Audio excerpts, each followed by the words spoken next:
Assalamualaikum warahmatullahi wabarakatuh. Ya, selamat sore mahasiswa RPL Teknologi Transfusi Darah semuanya. Baiklah, sebelum kita memulai perkuliahan biokimia darah, alangkah baiknya kita mempelajari terlebih dahulu RPS, yakni rencana pembelajaran semester mata kuliah biokimia darah. Ya, ini dosen pengampunya saya sendiri, Widya Rahmatullah. Deskripsi mata kuliah.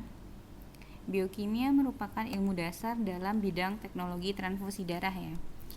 Jadi mahasiswa kesehatan akan mempelajari ilmu-ilmu dasar seperti biokimia, fisika, serta biologi pada awal perkuliahan. Penerapan biokimia dalam bidang transfusi darah fokus pada pemahaman tentang biokimia dasar dan biokimia darah. Jadi sebelum UTS kita akan fokus membahas materi tentang biokimia dasar secara umum, dan setelah UTS kita akan fokus kepada biokimia darah.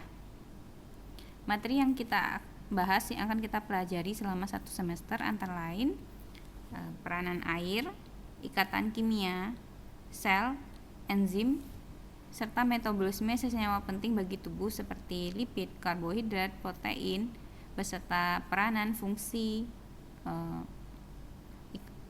struktur molekul, proses pencernaan, serta lintasan metabolismenya.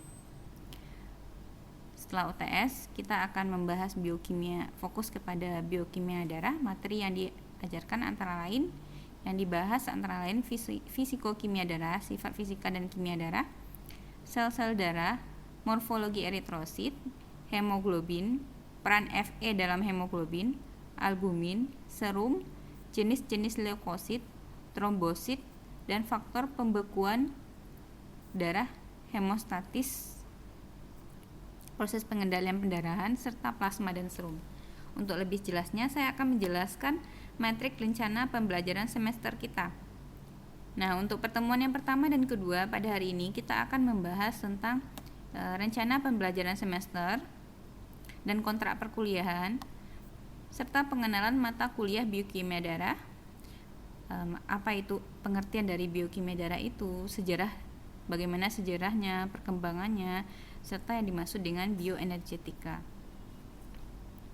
Kemudian pertemuan ketiga kita akan membahas tentang proses metabolisme ya, yakni reaksi-reaksi yang terjadi di dalam tubuh makhluk hidup, terdiri dari 2 reaksi, yakni katabolisme dan anabolisme. Jadi materinya adalah Anda mampu memahami proses biokimia dalam tubuh manusia, serta mampu memahami peranan energi dalam kehidupan. Nah, proses biokimia ini nanti juga penting ya, karena dia bertujuan untuk menghasilkan energi untuk beraktivitas.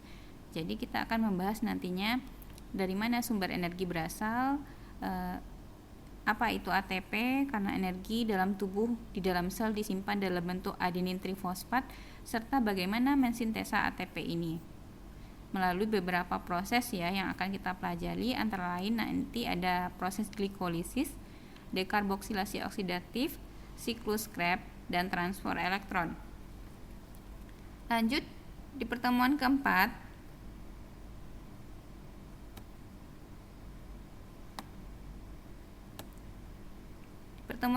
kita akan membahas tentang air sebagai pelarut senyawa kimia yang dibutuhkan oleh tubuh. Materi yang diajarkan antara lain sifat fisika kimia air, skala pH air, beberapa kepentingan biologis dari air, serta peranan air sebagai pelarut senyawa-senyawa. Kemudian juga di pertemuan keempat kita akan membahas tentang enzim, antara lain definisi dan fungsi enzim, sifat katalitik umum dari enzim, klasifikasi pengelompokan dari enzim.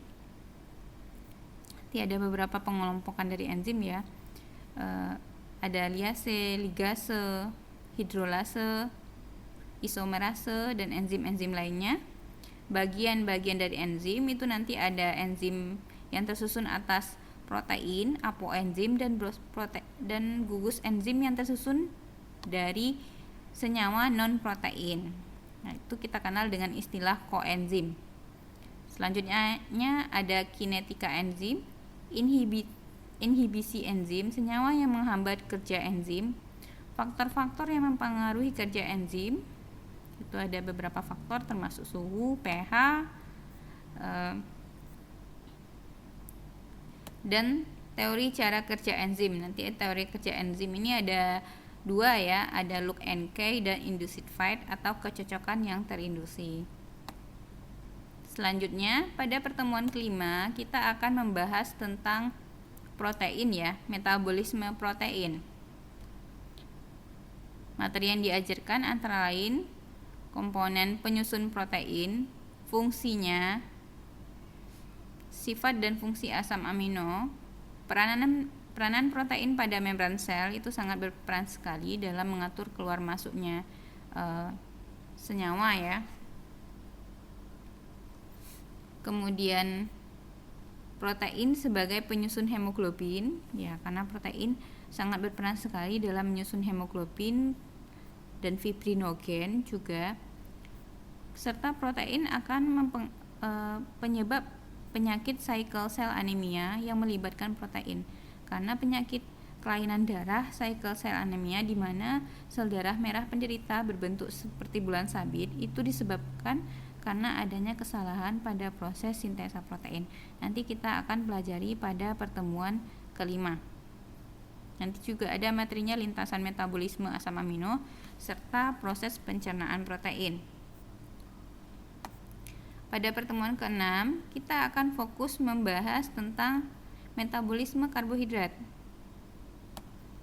yakni definisi karbohidrat, klasifikasi pengelompokan karbohidrat itu ada monosakarida, disakarida, serta polisakarida, fungsinya dalam tubuh manusia, serta proses pencernaan karbohidrat dan lintasan metabolisme karbohidrat.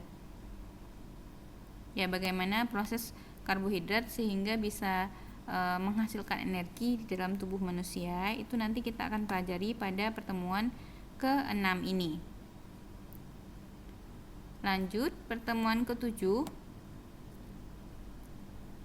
mampu memahami lemak, metabolisme lemak. Di sini kita akan membahas klasifikasi dan struktur, sifat dan fungsi lemak, lipid dalam tubuh manusia, proses pencernaan lipid dan metabolisme lipid. Setelah itu, setelah 7 kali pertemuan kita akan melakukan UTS, ujian tengah semester, dan materi setelah UTS kita fokus kepada biokimia darah, yakni materi ke-8 kita akan membahas tentang asam nukleat.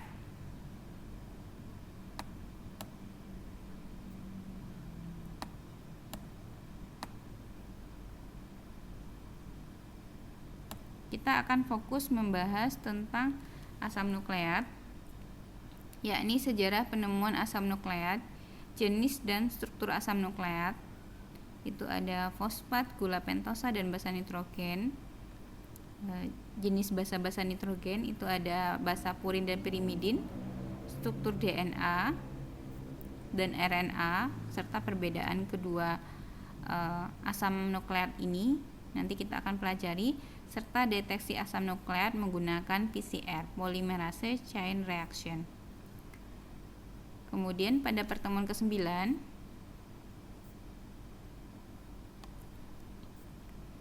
kita akan membahas tentang sifat umum darah, yakni definisi darah, sifat fisika kimia darah, plasma dan serum, sel-sel darah, volume darah, serta fungsi dari darah.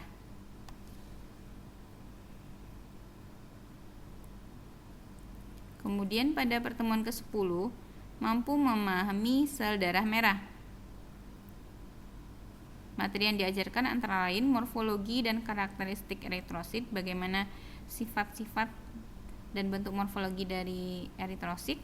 Kemudian fungsinya, struktur hemoglobin, karena eritrosit mengandung hemoglobin, kita juga nanti akan membahas dari struktur hemoglobin, serta mengandung unsur Fe. Besi dalam hemoglobin juga akan dibahas, peranan besi dalam hemoglobin, reaksi pengikatan oksigen, oleh hemoglobin. Ya, kita lanjutkan pada pertemuan ke-10, kita akan mempelajari materi tentang mampu memahami sel darah merah atau leukosit. Materi yang diajarkan antara lain bagaimana morfologi atau bentuk dan karakteristik eritrosit, fungsi eritrosit itu sendiri, struktur hemoglobin. Nanti ada peran besi dalam hemoglobin karena eritrosit ini mengandung senyawa hemoglobin dan unsur Fe. Jadi kita juga akan membahas dua senyawa ini pada pertemuan ini. Kemudian reaksi pengikatan oksigen oleh hemoglobin serta faktor yang mempengaruhinya, fungsi utama hemoglobin, serta penyakit yang disebabkan karena kekurangan sel darah merah seperti anemia, ciri-ciri anemia, penyebab dan akibat anemia. Lanjut, pada pertemuan ke-11 kita akan mempelajari sel darah putih atau leukosit, ciri-ciri dan fungsi dari leukosit. Jenis-jenis leukosit itu ada basofil, eosinofil, neutrofil, monosit dan limfosit, serta fungsinya serta peranannya dan gangguan yang terjadi pada sel leukosit. Kemudian pada pertemuan ke-12 kita akan mempelajari tentang trombosit, keping-keping darah, ciri dan fungsi dari trombosit, bagaimana mekanisme kerja trombosit ya sehingga bisa berperan dalam proses pembekuan darah, dan apa saja faktor-faktor yang mempengaruhinya, serta gangguan pada trombosit, penyakit-penyakit yang menyebabkan gangguan pada pembekuan darah. Lanjut, pada pertemuan ke-13 kita akan mempelajari materi plasma dan serum. Pengertian plasma, bahan yang terlarut di dalam plasma, fungsi dari plasma, pengertian serum, fungsi serum dan globulin serum, perbedaan plasma dan serum. Pada pertemuan terakhir kita akan membahas materi hemostatis atau pengendalian pendarahan. Materi yang dibahas antara lain mekanisme pembekuan darah, reabsorpsi gumpalan darah, dan gangguan hemostatis, contohnya pada penyakit hemofilia juga kita akan bahas di sini, dan apa saja yang menyebabkan seseorang menderita hemofilia juga akan dibahas. Yang terakhir ada antikoagulan, cara kerja antikoagulan dalam menghambat proses pembekuan darah, serta contoh-contoh antikoagulan.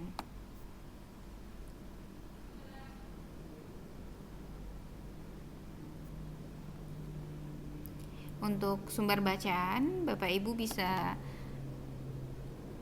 mencari sumber dari buku, internet, jurnal, atau informasi lainnya yang terpercaya. Dari saya mengambil referensi untuk materi kuliah dari buku Frank B. Armstrong, buku ajar biokimia, biochemistry, edisi 3, Upitoyo, Sri Mudayatiningsih 2019, biokimia darah, Kementerian Kesehatan Republik Indonesia, Muhammad Sadikin, biokimia darah 2001, Widya Medika Jakarta, dan Harti Agnesri 2014, biokimia kesehatan. Sekian dari saya untuk pengenalan materi EPS kita. Jika ada pertanyaan tentang rencana pembelajaran semester, silakan ditulis ya di kolom adlink. Saya sudahi dengan Assalamualaikum warahmatullahi wabarakatuh.